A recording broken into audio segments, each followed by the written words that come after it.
everybody. WC Turck for Revolution and Beer, revolutionandbeer.com, the podcast. We had some folks show up for representing Adam Kokesh and his effort. What I wanted to do is, we've been talking and having some good conversations here. I don't want to take anything away from them, and out of fairness to Adam, and out of fairness to these good folks who had a really difficult time getting here. They have not made it easy for people to come out on this bridge. We're gonna let them have their say and let people make a decision for themselves, and then we'll share this around too. We'll share this with Adam and his folks as well, to see if he gets some benefit from it. But as we do that, I'm just gonna bring on our first gentleman here, and he's going to introduce himself, and we'll have a little bit of a conversation, but mostly to be about what they want to say. Come on in, buddy. That's what I was saying. Go ahead and introduce yourself. My name's Sam Ryan, and I'm pro-gun. Sam, why is this important to you? Why was it important to be out here today? I believe that it's every person's fundamental right to bear arms and own firearms. I don't think it's the government's place to restrict or ban the use of firearms, especially in the district, our state or national capital. Okay. So you feel that this is the best way to support or show support for Second Amendment rights? I don't think this is the best way, but it's the largest that I've heard of so far. So I thought that I'd show my face. Okay. Anything specific that you want to say about? I mean, what really brought you to this moment? What made you decide that you wanted to be here today? Since Barack Obama attempted to pass legislation that prohibits certain firearms from being purchased and owned, I think that's morally wrong. You can't just take firearms away from people because you are afraid that they might do something. That's not the state's responsibility. The responsibility of the state is to protect and to provide certain services, not all the services that are provided to the people. I don't think that's the state's responsibility. And do you feel that there's any gun legislation at all that's proper or responsible? I think that firearms should be registered under the current system, where you have to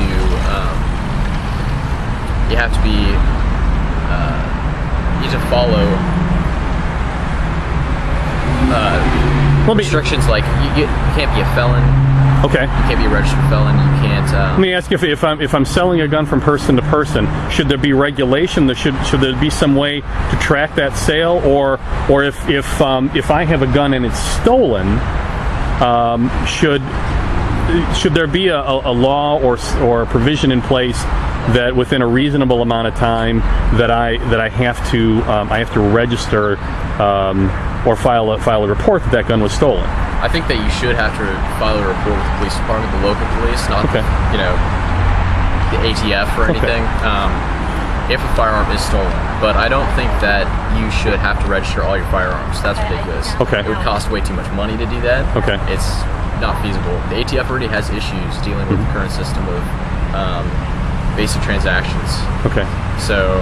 And then the reason I asked you that was not to be argumentative necessarily, is that I think some people who only see from the opposition, who are looking at what Adam wanted to accomplish here today, perhaps see that as indicative of people, or paint everybody with the idea that there should be absolutely no gun controls, no oversight, no nothing. It should be, you want to walk into a school, you want to walk into a church, you want to walk into the subway with an M16, you should be able to do that. And what I'm hearing from you is that the Second Amendment is important to you, and that you want to defend the Second Amendment. And correct me if I'm wrong, or interrupt me if I'm wrong, but that you do see some sort of responsible ownership mechanism. I believe that anyone that owns firearms to a certain degree is responsible for themselves. And only themselves, and their family and everything, and their firearms. So if they can't take care of that firearm, then they shouldn't own them. But I think that if you want to walk into a school with a firearm, you should be able to, as long as the person or the institution that owns that school allows you to. Okay. There shouldn't be any federal laws prohibiting the concealed carry or the open carry of firearms on, schools or churches or whatever. Okay, fair enough. As I said, I wasn't going to censor you guys, especially out of fairness to Adam, who's not here today. But and I'm not going to editorialize. I just wanted to thank you for your views, and we're going to bring on the next gentleman. Go ahead and introduce yourself. Hi, my name is Matt Beekler. I am here supporting this rally. I'm really concerned about consistent infringement upon personal individual sovereignty in this nation and a total lack of respect for the individuals and the states that created this union. And it's becoming incredibly excessive now. I mean, all my life it's already been excessive, but I consistently find more reasons to be opposed to a lot of things they're doing. And I wanted to ask you, because I didn't want to interrupt your train of thought there. You're a pacifist. That's correct. I am a pacifist, but I do support the right of self-defense. Okay. I think that every individual has the right to protect themselves, and that retaliatory action is not unjustifiable. But I do believe that aggressive action is unjustifiable. So the person that starts a conflict or damages the property of another is responsible for that, and the other person may take retributive action. And you're not a gun owner, and the reason I'm not a gun owner, and the reason I'm saying that is to kind of show the spectrum of all the folks here. That it's not just a cookie cutter. I got my machine gun, and nobody's going to take it. Pry for my cold dead fingers. Right. This is we represent a spectrum of. There's a broader issue here that you see. Yes. Fair enough. So then, why get engaged in a Second Amendment issue as opposed to some other issue speaking to personal sovereignty? This issue is one of the most important relating to personal sovereignty because of the rationale our founders had behind ensuring that we were able to utilize weapons at our whim. And I believe their primary rationalization for that was the history they lived through, the time they lived through, when they saw that it was necessary under certain circumstances to remove destructive and unethical governments. And so that's what they set about to do in their time, and they wanted to ensure that in the future these things could be done. And many of our founding fathers did write specifically, expound upon what they wrote in these founding documents, and said that it was one of their main goals that the people be able to overthrow a tyrannical government, a government that is destructive to these ends. We had a long conversation before we started taping here, so my views. I promise not to editorialize. Do you feel that what Adam is talking about, or what he has talked about perhaps accomplishing, is the proper course in this? Well, I think Adam sees himself as a American version of Gandhi to some extent, and sort of trying to do a lot of the same thing. Gandhi didn't pack, by the way. I totally understand. Well, but Gandhi did say that you have to come from your own culture. When asked his religion, he said, well, I'm not really a Hindu, but I got to come from the Hindu tradition because that's where my people are, and that's how I'm going to lead these people. Same thing with Adam. He comes from the American tradition, and the American tradition is owning, bearing, maintaining weaponry, and being able to utilize it freely as a natural right, a natural extension of being an individual. That I can tell that a right is inalienable because cavemen had the right to use force. You know what I mean? We've always had the right to use force. It's always been decentralized in an individual person, and that's the reason why it's inalienable. It's the same reason why freedom of speech is inalienable, and why other rights are not the same thing. Where things we've made up that people never had in the back in the whatever days are the kind of things that are not inalienable. They're the kind of things that are privileges. Gotcha. But as for this, for example, Gandhi, when he was doing his thing, he knew that he had to incite serious reaction among the common man. See, obviously, right here, there's no reaction among the common man.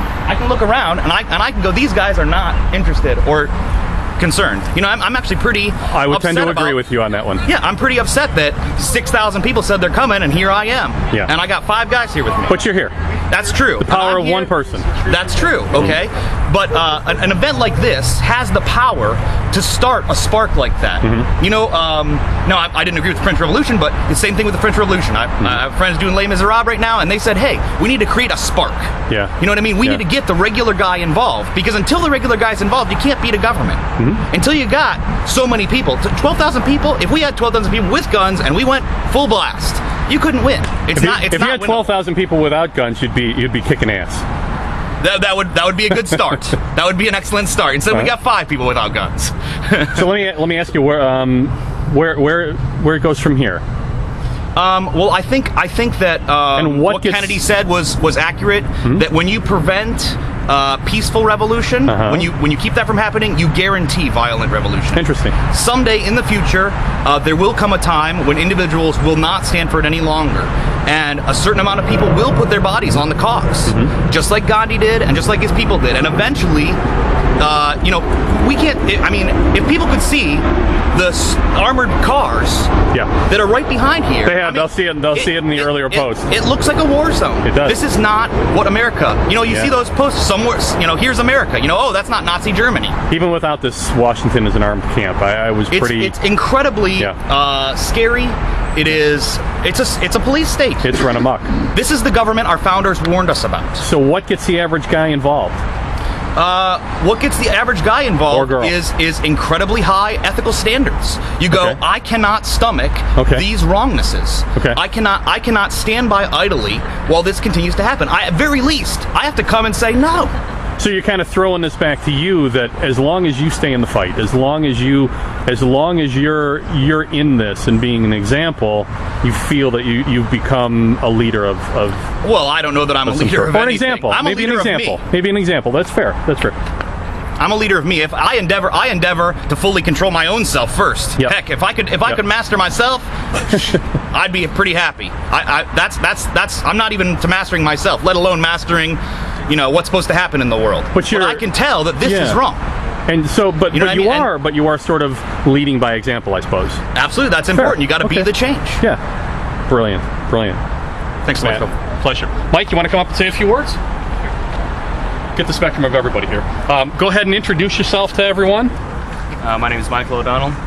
And Mike, what brings you out here? And let me say first of all, again, for this broad spectrum of people that are out here, which I'm pretty impressed with, you're not a gun owner. Not anymore, no. Okay, but you prefer. I support the Second Amendment. I support other people Okay. being able to have guns. Okay. I don't trust myself with a gun anymore. Yeah. Really, what it comes down to. Gotcha. And you're a veteran, by the way. Yes. Yeah. But the Second Amendment isn't really, to me, it's not, the important part isn't home defense Yes. as much as it's defense against the government. Okay. And Okay. the primary reason we have that rule there, it's very clear in the Second Amendment, is for the government. And that the government wants to take away that is a huge warning sign that you know, there is a situation, you have an enemy that you were warned about 200 years ago. Yeah. That you're now having tell you, hey, we're gonna take away your ability to defend yourselves against us. Yeah. That is a big problem. Okay. That's a huge problem. And by our laws, it's still our law. I should be able to walk down this road with a rifle on my back and have no problems whatsoever. I should do that anywhere in this nation, anywhere within the Union of Liberty, and any place that doesn't have that is betraying itself. It is not part of the United States, and it is despicable that the people have allowed this to occur. It is the people that are responsible. This is still a government of the people. The people are the ones that are immoral. They're the ones that fund the corporations. They're the ones that give the money to the government. They're the ones that elect these people, knowing what they're going to do again and again and again, and never holding them accountable. This is on the people, and so that's why I'm here. So I'm gonna echo what I asked Matt here just a moment ago. What gets people involved, either with what Adam is doing or what we're doing, or as a shared sort of desperation? Okay. They have to be desperate. Do you and you feel right now that the American people? I feel desperate. I think other people here feel desperate. I think that there are a lot of people that are seeing that we are in a desperate situation, but denial is a powerful thing. Yeah. And the American people are in denial. Okay. And they are in denial over the fact that they are in a desperate situation. Yeah. They'd rather ignore that we went to wars without justification and we were lied to, and they're not holding those people accountable. Those people are traitors. They're traitors. Okay. And we have just allowed them to walk free and hail them in honors. Yeah. That is despicable. You know, I People would allow that to occur. I can see the passion in what you're talking about, which is I think where people need to be personally. Even though we come to this a little bit differently, but I don't think entirely differently. What got you there? What brought you to the point where you felt that this is enough for me? I need to start working for some change.